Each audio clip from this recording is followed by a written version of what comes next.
Today I'm going to show you what to do if you drop your smartphone in the toilet. This is the quickest method and the best method that I know of how to kind of save your phone if you drop it in water, drop it in the toilet, drop it in a lake, a pool, whatever the case may be. So let's get to it. Okay, so here I'm dropping in the first phone, and as you can see, right off the bat it tries to cycle boot once it hits the water. Kind of strange how long it stayed on, and if you look very closely at the screen, you can actually see the water rising inside the screen, because I guess there's a little space between the screen and the touch plastic or touch glass. But at any rate, I'm just going to let it fill up with water here, and then we'll take it out.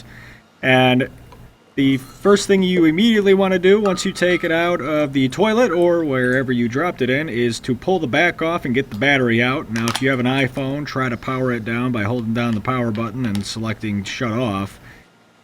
And as you can see, there's a lot of water in there. And you may want to do a little bit of shaking it out and opening it, getting the SIM card out and the power and the SD card out. So just dropped in the second phone here, and as you can see, it immediately freaked out and shut off. So reaction time is essential here. You just pull off the back, get the battery out, get the SIM card out, and then get the SD card out, whatever you have. You're also going to want to open up all the panels too. Hey, look at that. My Power Rangers cutout is in the background there. So we took it apart. We just need to get it all dried off as best we can. You may want to do a little bit of shaking, but you don't want to shake it too violently, because depending on the type of screen that you have, that may cause issues with the LCD screen. If it's an LED screen, you should be fine to shake it a little bit to get as much of the excess water out. Now, there's a big misconception that putting it in rice will help. The reason the rice works is because you're leaving it alone. So leaving it alone without rice actually is even better, just to leave it alone, because you'll get rice residue or rice dust inside the components, and that can damage it further. So it's been over 72 hours. Both phones still work.